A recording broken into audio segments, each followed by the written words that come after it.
Thanks, everyone. My name is Gabriel Baribeau. This is a new iteration of Artists in Dialogue with TAP. We're looking at the show Within a Handful, or Dans le Main Plein, by an art show by NICOLE LEVAQUE and Remy Fortin.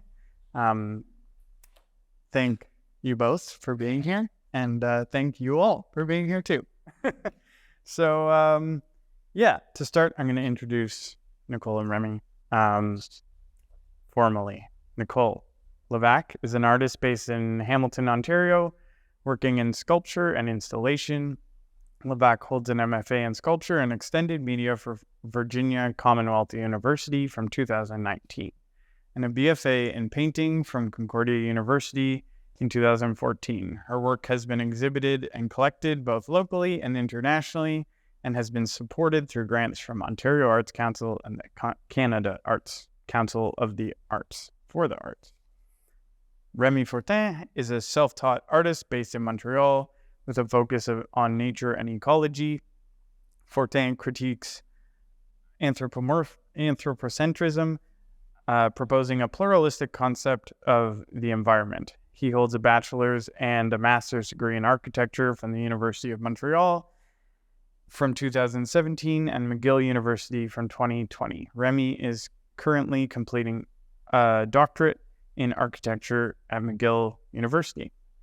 I would also like to do a little, I'd like to do a little mention that we want to try and use inclusive language in this talk. So if there's any, if you have any questions about the language that is used, just like throw your hand up or ask a question, feel free. Sometimes art has some mystifying language, and we'll try and explain it the best we can. We might not even fully understand the words we're using either. So so that's that. Also, I want to do a quick land acknowledgement. Thanks to the plants, the animals, and the water, past and present, and the Kunyun Keaka of the Haudenosaunee, who are the stewards of this land. And so thank you very much. Shout out to them. And so the sort of pattern that I think we're going to go through in this talk will be, I'm going to ask you guys to sort of we'll focus on you two separately, and then you'll come together, and then we'll open it up and we'll sort of size it. We'll go micro to macro, just like the show dances with. So, if you don't mind, Remy, I'm going to start with you. You were an architect. You're a self-taught painter. I guess, so being an architect, that puts you sort of adjacent to the art world. So you're not oblivious to, you're not naive to the art world. I guess, what is it that's attracted you, and what brought you to painting? Yeah. How'd you end up here? It's a big question. I think I was actually painting before I went into architecture, just trying out stuff, and it always kind of remained as a side act, even though both after my undergrad and my master, I really tried to become a full-time painter, but then I was sucked back in academia again.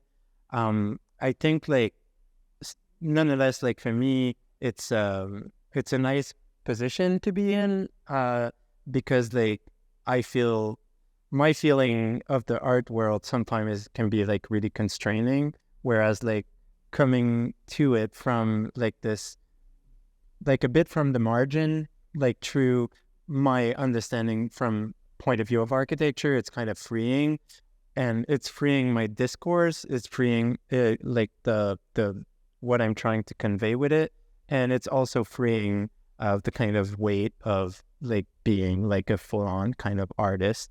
But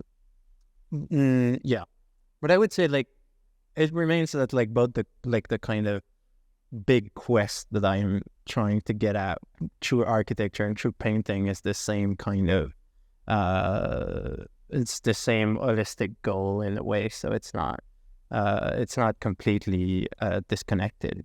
Yeah. Yeah. Like you feel like your painting practice augments your general curiosity of the world. Like it's Yeah, for sure. Augments. Yeah. Maybe like to put in context, like one of the things that we should say is that like my current PhD in architecture is about like sustainable architecture, and it's really like tackling like the environment in a really pragmatic and scientific way, from the point of view of like building science and like how to literally make like sustainable building. Whereas like I think like my art practice is kind of just a way of approaching the same problem that is the environment and like the more than human, and like just my general concern about like the global warming from a different, less scientific, less rigid kind of point of view, and in a more kind of emotional way or sensible way too. So I think it's definitely there to kind of loosen up my practice and in architecture. In the same way, I think my practice in architecture is also there to kind of add some kind of clarity to what I'm doing with the painting, in the sense that like it just like brings to the forefront that like it's global warming is a really pragmatic problem. Like, and it's not going to be solved with like big concept or like ideals that I think like art sometimes you can easily like fall in that trap or that kind of illusion that like the big idea are gonna leads to big solution. But I think like for me, like keeping like those two engagement of like one that is more sensible, that is more about like the depiction of that world and caring about like that natural world, and doing that in parallel with a more kind of engaged and concrete problem solving approach to it. It's striking a like a balance that feels right. Yeah. Yeah, like I feel like in what you're saying, there's like a clarity through contrast, like looking at the thing, global warming, say, from multiple sides, and there's like, and they both refine your vision, which is cool. Yeah. Is there anything, I sort of cracked into that question and it might have amplified. Is there anything else you'd like to say to lead up your, preface your painting practice? I don't know. Well, I mean, like the way I've been framing it, like especially like with this show, which is somehow like the culmination of like a process that I started like 5 years ago of like overcoming my clean blindness, is the kind of catchy narrative. But I think nonetheless, I mean, like, again, going back 5 years ago, I went to live for other reasons that we don't have to talk about, but I went to live 4 months in the forest by myself, and I realized that I didn't know anything, and that I like all my environment was like plants, but it was just like this big kind of green, and I felt like really human and isolated and in that world in a really strange way, and therefore like my own personal process, which like was also like part of my art practice, was to just like try to kind of overcome that blindness or to the non-human world that through that experience was just like completely overwhelming. And for me, like that process like came through like a kind of a 3-step program where it was just like, first it was about like just trying to name and identifying like different plants and different plant species, and then it was about like learning more about them and trying to like figure out like the different connection between them and relationship that kind of unite them. And especially like the big paintings that are exhibited now are really about like those questions of like taxonomies and like how do you like approach and organize the reel and kind of make sense of it. And then my third, like the third step were more about like really how to like engage with like individual plants. In that case, those are like more like the smaller painting, which are on view in the gallery now, which are more about like just like really caring and like taking the time to look and taking the time to care and to just like try to paint like individuals with the same care and sentimentality that you can do for a human portrait. That makes sense. And the same kind of engagement as well. And yeah, that's where I am now. I mean, I think that's one of the really amazing use cases. Not that it needs a deliverable or whatever, but for painting, like it's that sensitive, caring observation that you're talking about. Which Nicole, I'm gonna bounce over to you. And I think again maybe a clarity to contrast thing, Remy, you've sort of come into painting from I mean, you were doing it before architecture, but Nicole, you've been gone through, you've done, you've been in the centers of the art world, and now recently I know you quite well, and so I'm curious, I'd like to ask you like sort of where you're at now, having come a little bit away from those centers and are now operating in this in Hamilton, which is not a hub. It's not a small town or in the middle of nowhere, but you're now in this new place, putting down a different set of roots and running workshops, doing, community programs. Like where are you at now? How's that changing your practice as an artist? It's been pretty significant. I guess 3 years ago, a lot of circumstances brought me back to Canada, and it was a chance. It was a time after very intense production and a pretty sort of strong professional trajectory, and brought me back to my hometown of all places, and sort of unexpectedly. And maybe it's been sort of a time of almost overwintering, of taking things slow. It's been really important to me to get back to a certain community, get back to family, get back to other sources of gratification and care outside of just art making and outside of necessarily certain kinds of promotion.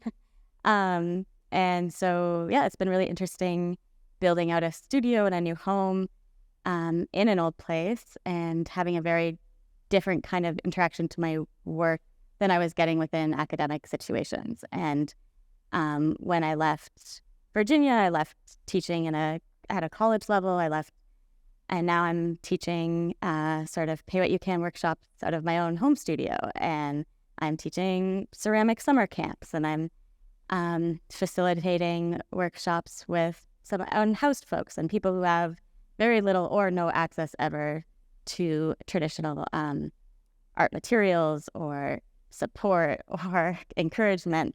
And it's been challenging, of course, but also just extremely important to my own way of making. And do you see it come out in the art? Like, I see your art and it's like very magnificent and, gallery ready or whatever. Like, how's it, do you see it in that? I think maybe even my sense of time has shifted a little bit with art making. I think I went under a process of always trying to make the next thing, and there was always a rush, and it was always there wasn't a lot of time to sit and think with work. And right now I'm definitely getting a chance to do that, and it's been really insightful. It's been a pretty great opportunity to have a show right now once a year that is that chance to, like, all of these things that I've been stewing on and living with and seeing every day, to get to share back to new people and to a new community. And it's been pretty special to be back in Montreal, somewhere that I lived in my kind of coming of age formative years, and a place I haven't shown in over a decade. And I get a chance to show this new work that really has been some of the work that I'm most excited about, maybe that I've ever made. So thank you to everyone who's engaging in it. But yeah, I guess I don't know. I think there's always been a deep importance of care in my work and in myself, and surrounding myself with people who I love deeply and care about. And so coming back to a place where I could be close to family and be close to old community who are family has been really supportive and interesting. And I think I've been acknowledging that as being something very important to my own art making, whereas before maybe I didn't think of those things being as connected. Yeah, very cool. Yeah, it's which is like, I feel like there's something very caring about what you do as well, Remy. Like there's this which is maybe like, I guess when maybe I'm gonna open it up now a little bit to you two talking about your time working together, but I think maybe to preface that, there's my experience coming into the show was like there's an obvious cohesion that is happening. Like the pieces are really speaking to one another, and yeah, you have these very different backgrounds and very different sort of maybe even points of observation, even different anxieties, like that you're focusing on or not, but being whatever are infused in your practices, and yet the work is so similar. Like there's so many commonalities. And so I guess what I want to sort of ask or cue up is like, when you look at one another's work, when you came together, like where did you connect? Like what are you connecting? How are you connecting to one another's work? Maybe well, should I Go for it.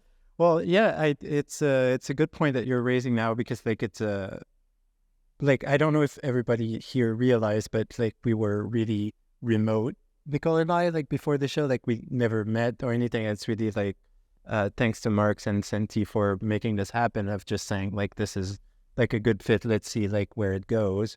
And I think like me personally, like from the moment that I saw like Nicole work, what struck me was like the kind of the generosity of it, in the sense of like the attention and the involvement and the amount of like energy and again care that is put in like the making of those pieces. I guess in a way that it's like not just like taking, like it's not just like a side project, but that like you put like a lot of yourself and a lot of your life into like the making of that work, and it feels like really integral to who you are as a person and who you're trying to become. And you can really feel that kind of that generosity and that excess, or that I don't know how you would completely describe it. And I think like that for me too, like this kind of this idea of like having an art practice that is not just about like making art, but it's part of a more holistic approach to life, and just like trying to figure out like how to navigate this world in the state that it is in now. So like through that kind of questioning, or through that life quest, for example, like I think like our point of connection is that we both kind of chose to care about what we are doing and to care about it in the making of it, but also like in the kind of subject that we are depicting, and what and the people that are interacting with the work. I think like that for me and for you too, there's this like really strong desire of like presenting something that is not close in terms of idea and meaning, but that can like trigger like interaction and other form of involvement coming from the like all the different people that like interact with it, or even like the subject that it's depicting. Like for instance, for me, like it's been very clear that I'm trying to like avoid any kind of romantic idea about nature, about like plants and everything, like and just like always remain like conscious of like that the object that I'm depicting is just like it's always from my point of view, but that like its existence is also like contains like many other like dimension and aspect to it, and remaining aware of like this excess is like key to cultivate a kind of pluralism in some way, that and to share that as something to value and cherish. Yeah, it's always interesting with a duo show because it inevitably is such a collaboration, and when you're in this process with someone that you don't know outside of this context, it's Remy and I met 2 days before the show opened for the first time, and prior to that, we met through Zoom and through some phone calls and texting, and we did a process of sending each other various essays or writing we've done in the past and sending each other process pictures, and which was the first time I've worked in this way for this kind of show. I've only ever had sort of that kind of collaboration with people I've known longer term or pretty intimately, or I've had chances to go visit studios, and so it really felt like an experiment and a first. And even though we, obviously thanks to technology, we had a lot of access to even visual cues, it was still didn't totally know what we were going to get. I know for me, my process is also that I don't totally know what a show is going to be until I'm installing, and even then it changes a lot, and that's just always how I'm going to be and how I'm going to work. So thankfully I had a lot of patience and grace from Remy and Marks and Sensi and everything, that trust that something would come out of it. And I think that day of putting all of the work together was really exciting to just see, like, yes, there's a lot of formal cues that tie our works together. There's this color, there's that like chartreuse green that is sort of coming in and out of every single piece, and it's there, and there's that yellow, and there's those layers, and I think there's a lot of like seduction and beauty in that. And I mean, I can nerd out on formalities and art and beauty and all of that for a long time, but I think there's also a sort of interesting like understanding of care and of thoughtfulness, and I think that was just really lovely to work alongside you, who was kind of approaching that in that sort of similar, with that kind of sensitivity. And I think I feel very excited about how the pieces play with each other, how they are moments that come in and out of each other. I mentioned earlier how maybe my green Venus piece that sits on the floor is like a tiny centimeter of green that exists in Remy's picnic painting that is now blown up under the microscope, and maybe that's what this is. Or maybe Remy's whole painting exists in like one drop of glaze. And I really love how we can kind of go in and out of these worlds, and how they can coexist. It's very cool just by virtue of being in the same room, they just cross-pollinate, and a new sort of life is like imbued. Yeah. And I mean, and it's there's certain decisions. It was like, okay, well, I'm sculpture, I'm on the floor, you're on the wall, you're a painter. And so it's like, yeah, we put these sort of parameters in place that like force you to make those connections, but I think it still can work in a deeper way than just being a binary of painting and sculpture. And I think that's in the way of like, I always approach my sculptures very painterly, or I see them as paintings as well, and through that process of layering. And so for me, it's just another layer of paint that exists in Remy's world, and maybe vice versa. Mm-hmm. Did you I'm curious of whether because you are very like your sculptures are almost modular, right? Like knowing a bit about your practice, you have a lot of these pieces almost like an inventory, and then you sort of remix them. When you got to this space, were you working your pieces in reaction or in play with Remy's pieces? Was that the dialogue? Was there like a... Yeah, I mean, I think we started yeah, I just kind of unpacked it all, which is how I start every install. Is usually it's all in the middle together, mixed, and I hide away the packing materials so I can try to get into that space. Where are the packing? Yeah, so back in Hamilton, actually. Wow, that's pretty. Yeah. And then Remy's work was on the wall, and I think the first thing that we all did together was place the paintings and move the paintings and make that the starting point. And then, yeah, then it was, we got the main ones, or we got these anchors. I keep thinking of them as anchors, and then was sort of that filling in. And then there was a lot of the like, no, that doesn't work there. Let's move it. And yeah, it was pretty organic. It came pretty, I don't know. It was, sometimes it's like, I don't think we didn't have to overthink it maybe, which is, there's like a lot of magic in that, I think. Yeah, and you have like, I think like another point of connection in our work is like, we, from the get-go, we kind of said that we wanted the show to be a bit excessive in the kind of work that was presenting, and we both showed up with like too much, almost like with a lot. Like it's not like, and every pieces, I think like for both you and I, like every pieces are not like conceived of true like a big kind of conceptual framework where it has to be like placed a certain way or experienced a certain way to be like valid. So it was really like it really worked well for that kind of like place and play and try out different thing and then see what works, and the kind of connection that can, aesthetic connection or little moments that can emerge from literally like just putting like a painting in front of like one of your piece and seeing like what can happen.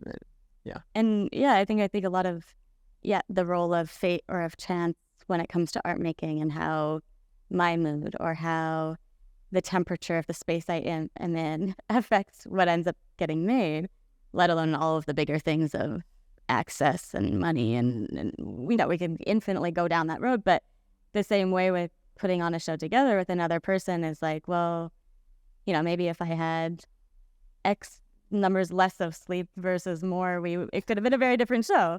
But I think that's exciting and cool. And it's like, it's that idea of whatever can kind of happen, or also having maybe your patience of letting me sort of wax poetic a little bit about how this shape kind of leads into this shape. Like I really, with the lamp piece that I have of the lily pads and the umbilical cords, it's like underneath your piece that is the only one with maybe no leaves and no green. And I really like see this as like emerging out of that world, and the shapes kind of coming in and out together.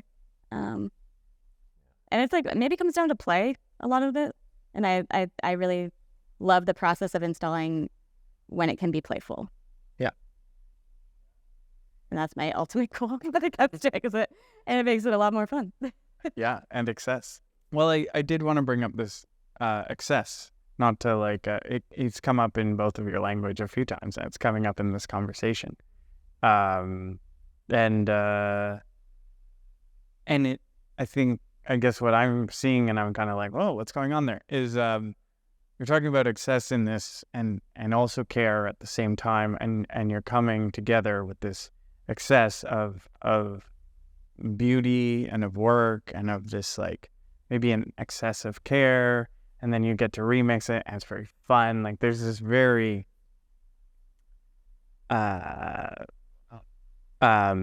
abundant and lovely energy there. And it's interesting. I guess I'm maybe want to like, how do you feel your art and that, like, can you talk a bit about how that is maybe a byproduct of, or not a byproduct, but an activity that you take on, an action you take on as artists in lieu of anxieties that you have about excess? And I'm not and I don't mean to be like, oh, you're being wasteful by making art. I mean, like, you're creating an abundance of care and beauty in lieu of these anxieties, maybe material excess, hoarding, cluttering. These are some things Nicole and I have talked about as being inspiring. And Remy, in your case, environmental, not excess, but, you know, whatever. So, like, yeah, I guess to try and streamline that as a question, like sort of how is, do you feel like the art you're making is like you're matching excess with an excess of love or something? Maybe I'm loading, maybe I'm packaging it. I don't know. Go for it. Take that, spin with it. Yeah, I have a lot of overwhelm and anxiety when it comes to objects and things, and visual excess, material excess, a lot of sort of emotion that gets attached to this. And a lot of my art making is a way to process some of these things. And it can be as simple and refined down to the fact of like some of the parts of these pieces is something that maybe I picked up or someone was going to throw away, and I, for some reason, felt too emotional about that I had to keep this thing that actually didn't have a place in my world, and I decided I had to make a place for it, and then hopefully, ultimately, it can have a place in somebody else's world, and then larger themes of excess that I grapple with and struggle with.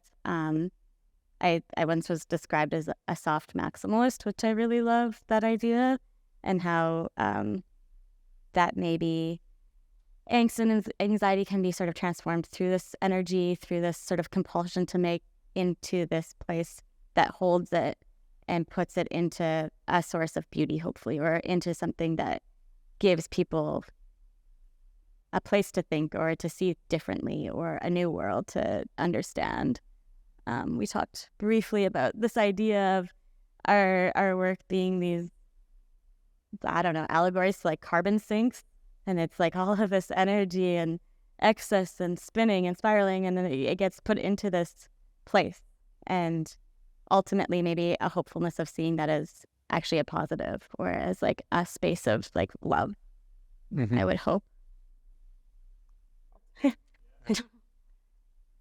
Yeah, for sure. I think like it's I mean it's weird because like in a way I know like for me like art is really like a reaction to an excessive and overwhelming world, in the sense of a certain kind of eco-anxiety, and like in the context of the global environmental crisis. I think like it's like now more than ever, like there's like a kind of awareness for this crisis, but it also comes with like an overwhelming pressure of like individual responsibility towards it. And it's like I just feel like my like every action is like under the scope of like this crisis, and like when I'm sorting out like my recycling bin, or when I like purchasing something, or when I'm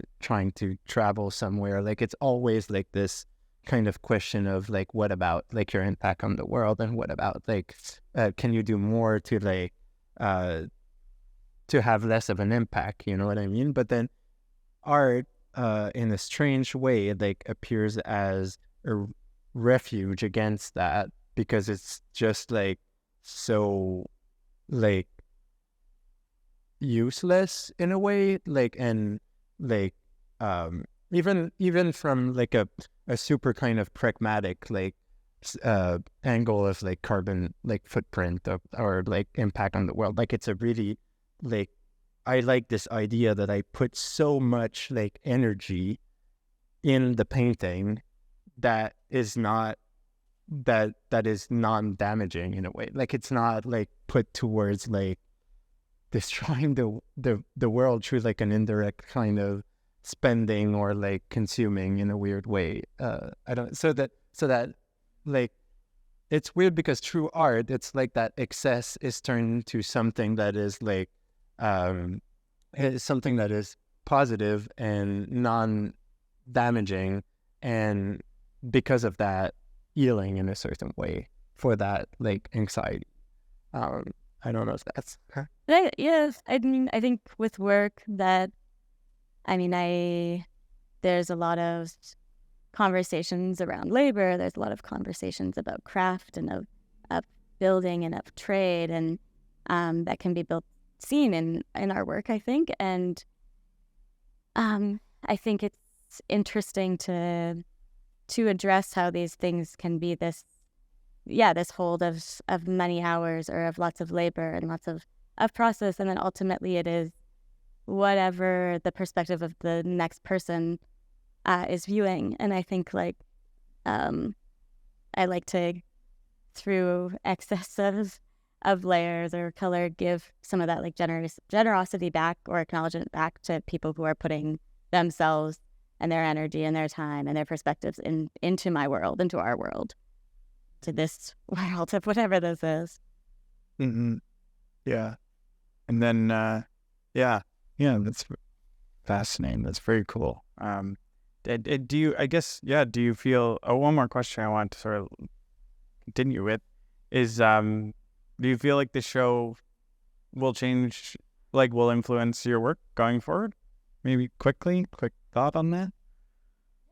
Like the world that you saw maybe when you came together, do you feel like that will, Yeah, I think for me, it was a chance to, I've worked through ideas and thoughts of plants before in a way of thinking through them and their origins medically and chemically, and thinking through origins of chronic pain and pharmaceuticals and their plant origins.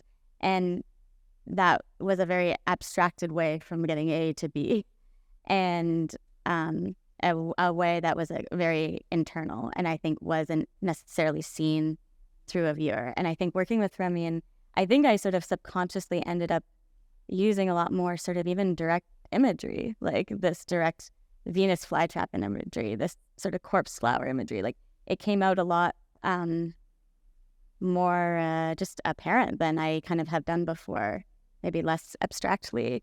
And so I definitely can see kind of continuing to use these sort of moments and continuing to go down that path, and allowing myself to let myself try to recreate some of these beauty. Like I'd always joke of like, oh, it's like why do we even bother trying to make sculpture? Because like nature just does it like so much infinitely better, and like always will and always has. And how could I possibly try to recreate any of those moments? And it's been nice to just allow myself to try or to do that and see what happens.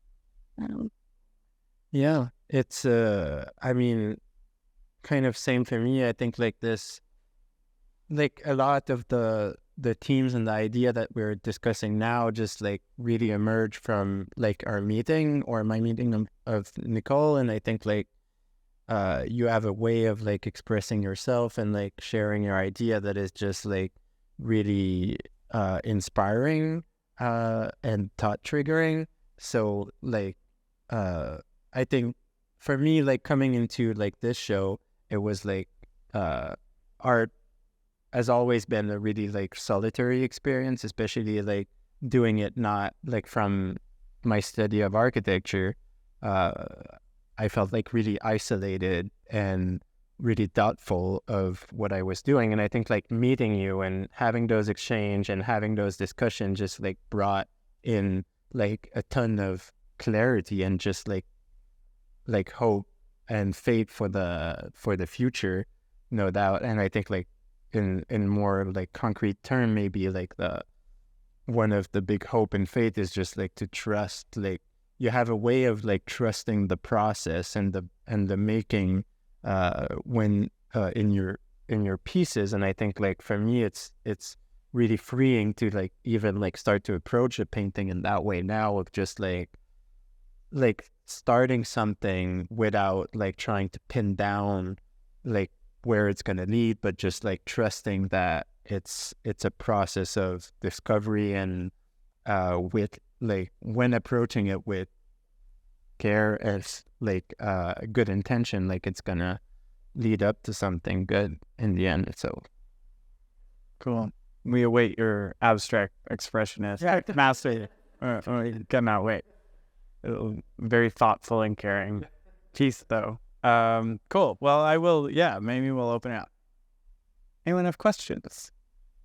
Thank you guys for sharing. That was really nice. Yeah. By the way.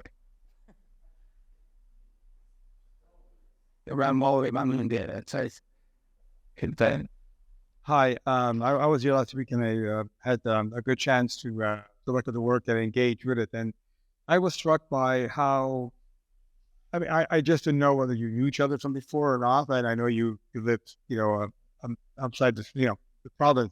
Anyway, came, what I left with, last week was the impression that the work seemed to kind of merge together in such a way that I didn't know who was what and it felt like a total collaboration from the very beginning. It was quite beautiful to see that.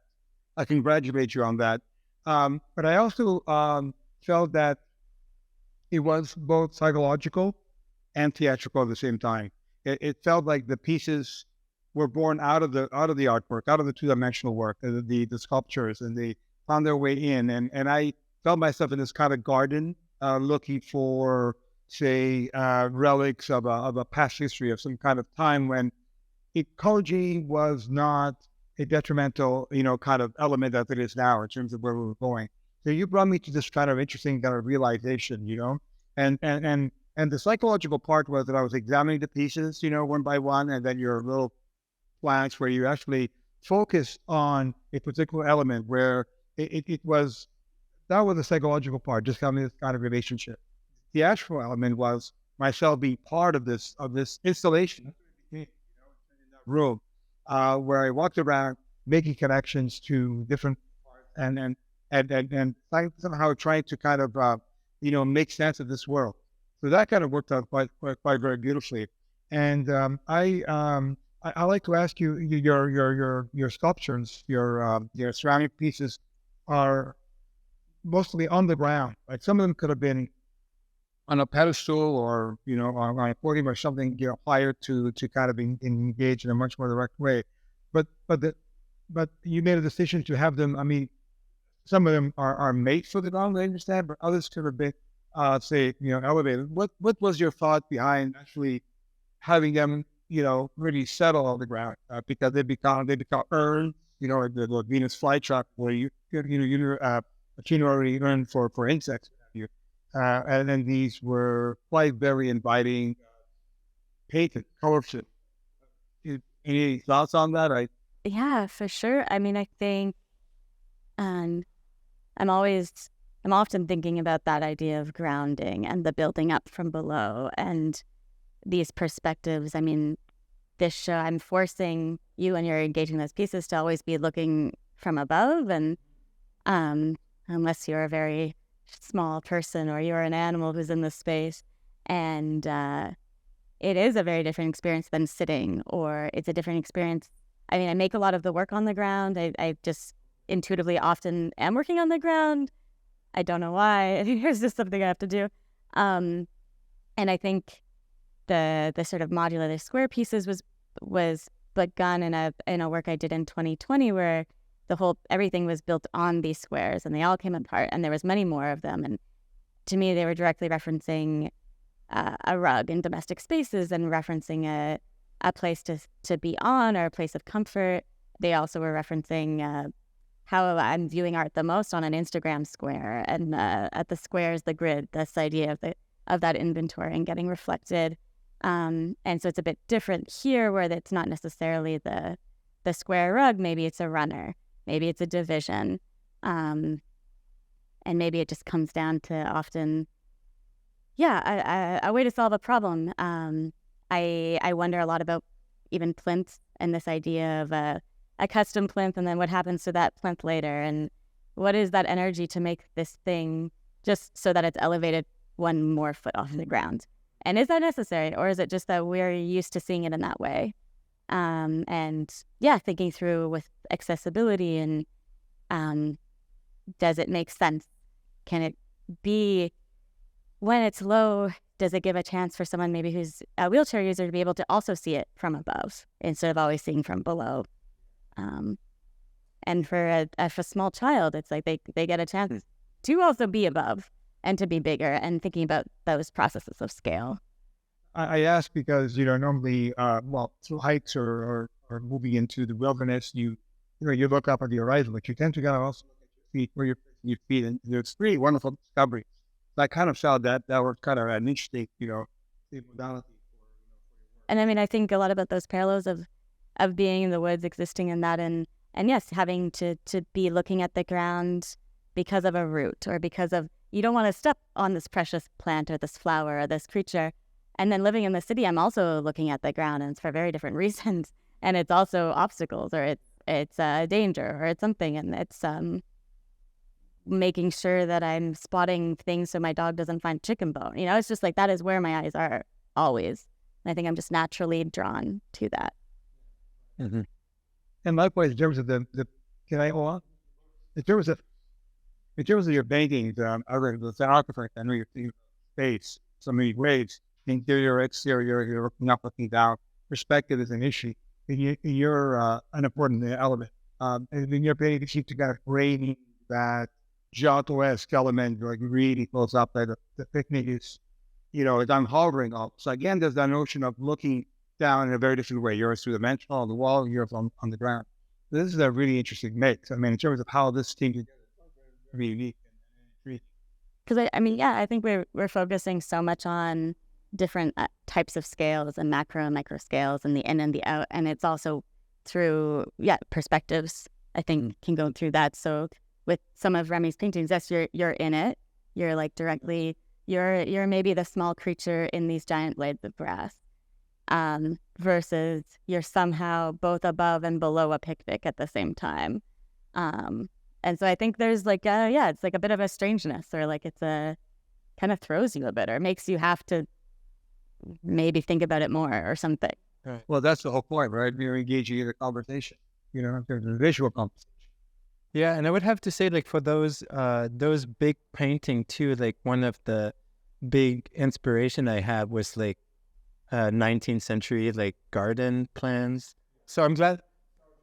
Yeah, exactly. So I'm glad you bring up like the garden as well, because like I think like one, conceptually, like the garden is a really interesting space because it's like it's human made, obviously, but you also have like this idea of like escaping like your creation, it's like you try to keep it tidy and like to place like and weed it off and everything, but it's just like it's a living thing. So it's that kind of process of like negotiation always, like between the kind of the design and your human kind of intention, but then like responding to like what the plants wants and what's like the landscape wants. So it's like as an approach, I think like gardening for me, it's really inspiring. In terms of like representation, I think like those garden plans were really inspiring because like inspiring for me because you don't like, I like the idea that you don't have like necessarily like one focal point. Like there are more like maps almost where you just like and you, like again circling back to that idea of excess where you just like have a bunch of things and you can just like navigate through it and like focus on certain aspect, like find like that one little plant in it, but then like zoom back and then get like more of a composition and as a viewer just like find your way through that painting without like having me as an artist like putting like one direction, one focal point of way of reading it. And I think it's really interesting when you spoke about how wondering sort of what our connection was, or if we had known each other, collaborated, or how the works were born. And I think something I found out like the night of the opening was actually like my father is good friends with your uncle, and like actually my brother, when he was worked for your uncle as a roofer like out east, and like I had no idea this was like a job he did for a year or something. Yeah. He was a roofer, and it's just like very interesting, these like networks and these connections that like you just do not know, and these people's lives, and then how we 10 years later, like 20 years later, are now connected through this practice, through a friend who invited us, through a friend through a friend. You know, it's just like so, I don't know, I can really go off the deep end of that, but I think it like finding out even just this connection of like my brother's labor as a roofer, like being with hired by your uncle was just like, oh, like, yeah, that made sense too. And it was just like very there's something there feels like there's a theme of like viewing things horizontally, like a web or a network, that route, you know, or like this hierarchical organization. I I mean, it's like Right. the sumac trivia. Magic. Rhizome, yeah. Yeah.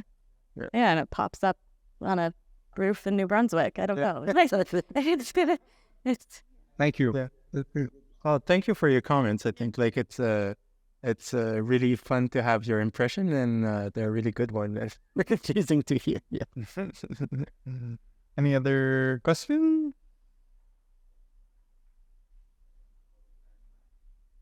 Come on, you get to hold the mic.